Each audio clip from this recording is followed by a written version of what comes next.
ሰበር አሳዛኝ ዜና!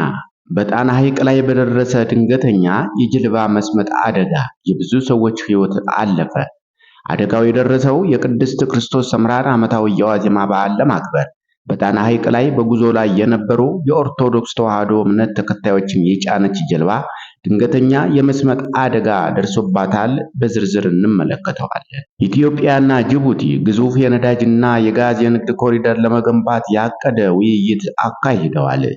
ሰባተኛውን ጠቅላላ ምርጫ ተከትለው የሚፈጸሙ ወንጀሎችን ለመከላከል ነዋሪዎች ንቁ ተሳትፎ እንዲያደርጉ ጥሪ ቀርቧል። በዝርዝር እንመለከተዋለን። የኢራኑ የበላይ መሪ ሙጅተባ ኻሜኒ የሀገሪቱ የዩራኒየም ክምችት ከሀገር እንዳይወጣ ጥብቅ ትዕዛዝ አስተላልፈዋል። እንመለስበታለን። የ12ኛ ክፍል ሀገር አቀፍ ፈተና በሙሉ አቅም በበይነ መረብ ይሰጣል ቢባልም በተለያዩ ምክንያቶች ቁጥራቸው አነስተኛ የሆኑ ተማሪዎች በወረቀት ይፈተናሉ ተብሏል። ጤና ይስጥልኝ ክቡራንና ክቡራት የቻናሌ ቤተሰቦች፣ ለሰዓቱ ያዘጋጇቸውን አጫጭር ዜናዎች ወደ እናንተ እየቀርብ ያለው እስከ ፍጻሜው ድረስ እንድትከታተሉኝ በአክብሮት እየጠየቅኩ ለቻናሉ አዲስ ከሆናችሁ ሰብስክራይብ፣ ላይክ እና ሼር ማድረግ እንዳይዘነጋ። ወደ ዝርዝር ዜናዎች አልፋለሁ። በጣና ሐይቅ ላይ በደረሰ ድንገተኛ የጀልባ መስመጥ አደጋ የብዙ ሰዎች ሕይወት አልፏል። የቅድስት ክርስቶስ ሰምራን ዓመታዊ የዋዜማ በዓል ለማክበር በጣና ሐይቅ ላይ በጉዞ ላይ የነበሩ የኦርቶዶክስ ተዋሕዶ እምነት ተከታዮችን የጫነች ጀልባ ድንገተኛ የመስመጥ አደጋ ደርሶባታል። በደረሰው አሳዛኝ አደጋ ምክንያት ቁጥራቸው በውል ያልታወቀ የብዙ ወገኖችን ሕይወት ማለፉም ተረጋግጧል። ከተለያዩ አካባቢዎች እየመጡ ያሉ መረጃዎች እንደሚያመለክቱት ጀልባዋ በርካታ ሰዎችን አሳፍራ በመጓዝ ላይ ሳለች ነው ይህ ድንገተኛ አደጋ ሊከሰት የቻለው ተብሏል። ይህንን አስደንጋጭና ልብ ሰባሪ ዜና ተከትሎ የሚዲያ ክፍላችን በአደጋው ሕይወታቸውን ላጡ ወንድሞችና እህቶች እግዚአብሔር አምላክ ነፍሳቸውን በቅዱሳኑ እቅፍ ያሳርፍ ዘንድ መልካም ምኞቱን ይገልጻል። በዚህ አስከፊ አደጋ የተሰማንን ጥልቅ ሐዘን እየገለጽን ለሟች ቤተሰቦች፣ ወዳጅ ዘመዶችና ለመላው እምነቱ ተከታዮች መጽናናትን እንመኛለን። በሌላ ዜና ኢትዮጵያና ጅቡቲ ግዙፍ የነዳጅና የጋዝ ንግድ ኮሪደር ለመገንባት ያቀደ ውይይት አካሂደዋል። የጅቡቲው ፕሬዝዳንት እስማኤል ኡመር ጌሌ ከኢትዮጵያ ኢንቨስትመንት ሆልዲንግ ዋና ስራ አስፈጻሚ ብሩክ ታዬ ጋር ሁለቱን ሀገራት የኢነርጂ ሎጂስቲክ እንቅስቃሴ ለማፋጠን የሚረዳ መጠነ ሰፊ የነዳጅና የጋዝ ኤክስፖርት ኮሪደር ፕሮጀክቶች ግንባታ ዙሪያ ውይይት ማድረጋቸው ስለ ጉዳዩ ቅርበት ያላቸው ምንጮች ገልጸዋል። ውይይቱ ትኩረት ያደረገው በሁለት ምዕራፎች በሚተገበር የኤነርጂ መሰረተ ልማት እቅድ ላይ ሲሆን ይህም በቅርቡ የዳንጎቴ ግሩፕ በኢትዮጵያ እያደገ ያለውን እንቅስቃሴ መሰረት ያደረገ ነው። እቅዱ በኢትዮጵያና በጅቡቲ መካከል ያለውን ስልታዊ የኢነርጂ ሎጂስቲክ እና የውጭ ንግድ አቅም ለማጠናከር ያለመ እንደሆነም ተመላክቷል። ሰባተኛውን ጠቅላላ ምርጫ ተከትለው የሚፈጸሙ ወንጀሎችን ለመከላከል ነዋሪዎች ንቁ ተሳትፎ እንዲያደርጉ ጥሪ ቀርቧል። መጪው ሰባተኛው ጠቅላላ ምርጫ በስኬት እንዲጠናቀቅ ነዋሪዎች ንቁ ተሳትፎ እንዲያደርጉ የአዲስ አበባ ሰላምና ጸጥታ አስተዳደር ቢሮ ጥሪ አቅርቧል። ቢሮው ምርጫን ተከትሎ የሚፈጸሙ ወንጀሎችን ቀድሞ በመከላከል ረገድ የሕዝቡ ሚና በሚል መሪ ቃል ዛሬ ከ11ዱም ክፍለ ከተሞች ከተውጣጡ የህብረተሰብ ክፍሎች ጋር የህዝብ ውይይት መድረክ አካሂዷል።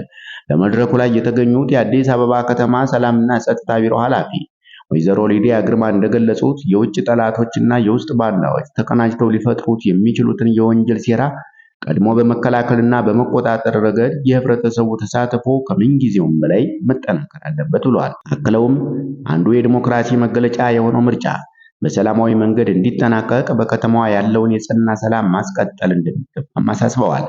ባለፉት 5 ተከታታይ ዓመታት በከተማዋ ለተመዘገቡት ሁለንተናዊ ስኬቶች የነዋሪዎች አስተዋጽኦ የማይተካ መሆኑን የጠቀሱት ኃላፊዋ በመጪው ምርጫ ወቅትም ነዋሪዎች የጸጥታ አካላትን በመደገፍ የተለመደ አጋርነታቸውን እንዲያሳዩ ጥሪ አቅርበዋል። የአዲስ አበባ ፖሊስ ጠቅላይ መምሪያ ዋና አዛዥ ሌተናል ጀነራል አስራት ደኔፎ በበኩላቸው ለጸጥታና ለደህንነት ስራ ትልቁ አቅም ህዝቡ መሆኑን አስገንዝበዋል።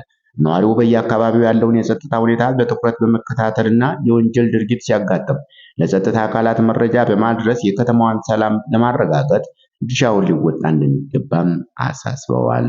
የ12ኛ ክፍል ሀገር አቀፍ ፈተና በሙሉ አቅም በበይነ መረብ ይሰጣል ቢባልም በተለያዩ ምክንያቶች ቁጥራቸው አነስተኛ የሆኑ ተማሪዎች በወረቀት ይፈተናሉ ተብሏል።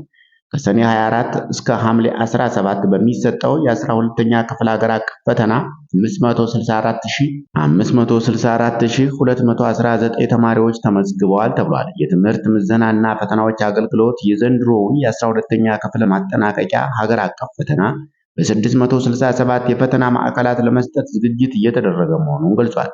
የአገልግሎቱ ዋና ዳይሬክተር ዶክተር እሸቱ ከበደ እንደገለጹት የዩኒቨርሲቲ መግቢያ ፈተናን በ97 ዩኒቨርሲቲዎችና በ570 የክልል ማዕከላት ለመስጠት ዝግጅት እየተደረገ ይገኛል።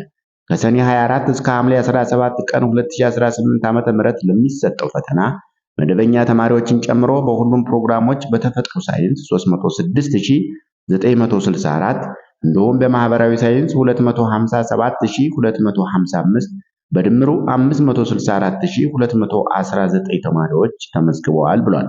ፈተናውን በሙሉ አቅም በበይነመረብ ለመስጠት ዝግጅት እየተደረገ ነው ያሉት ዋና ዳይሬክተሩ በተለያዩ ምክንያቶች ቁጥራቸው አነስተኛ የሆኑ በወረቀት የሚፈተኑ ተማሪዎች እንደሚኖሩም ጠቁመዋል።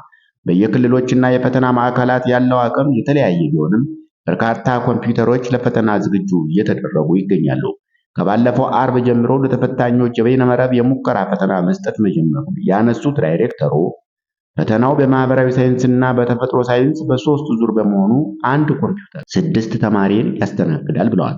ተማሪዎች የፈተና ስርዓቱን እንዲለማመዱና ትምህርት ቤቶችና ወላጆች ለተፈታኝ ተማሪዎች አስፈላጊውን ድጋፍ እንዲያደርጉም ጥሪ ቀርቧል። ወደ ውጭ ዜና ስናልፍ የኢራኑ የበላይ መሪ ሙጅተባ ሐሚኒ የሀገሪቱ የዩራኒየም ክምችት ከሀገር እንዳይወጣ ጥብቅ ትዕዛዝ አስተላልፈዋል። የሀገሪቱ የበላይ መሪ አያቶላ ሙጅተባ ሐሚኒ ወደ ጦር መሳሪያነት ሊቀየር የተቃረበውን የኢራን ከፍተኛ ዩራኒየም ክምችት በምንም አይነት ሁኔታ ውስጥ ከሀገር መውጣት እንደሌለበት ትዕዛዝ ሰጥተዋል። ሁለት የኢራን ከፍተኛ የደህንነት ምንጮች መረጃውን ያረጋገጡ ሲሆን አንደኛው ምንጭ በኢራን ገዢው አካል ውስጥ ያለው ሙሉ ስምምነት የዩራኒየም ክምችቱ ከሀገር መውጣት የለበትም የሚል ነው ሲል ገልጿል። ይህ ውሳኔ በአሁኑ ወቅት በአሜሪካና በኢራን መካከል ፓኪስታን አምባሳደርነት በኩል እየተካሄደ ላለው የሰላም ድርድር ትልቅ ፈተና እንደሚሆን ተነግሯል። አሜሪካ ከዚህ ቀደም የኢኮኖሚ ማዕቀቦችን ለማንሳት የኢራን ዩራኒየም ክምችት ወደ ሶስተኛ ሀገር ወይም እንደ ሩሲያ ወይም ኦማን እንዲዛወር በቅድመ ሁኔታነት ስትጠይቅ ነበር። ኢራን የዩራኒየም ክምችቱን በሀገር ውስጥ ማቆየት የፈለገችው እንደ ዋነኛ የደህንነት ዋስትና በመቁጠር እንደሆነና በአሜሪካ ላይ ያላትን የድርድር አቅም ለማጠናከር እንደሆነ የፖለቲካ ተንታኞች ይገልጻሉ።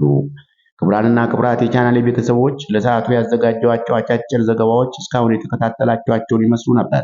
አብራችሁኝ ስለቆያችሁ ከልብ እያመሰገንኩ ለቻናሉ አዲስ ከሆናችሁ ሰብስክራይብ እንዲሁም ላይክ እና ሼር ማድረግ እንዳይዘነጋ። መልካም ቀን እንደሆነላችሁ ተመኘው። ሰላም ለሀገራችን፣ ሰላም ለዓለማችን።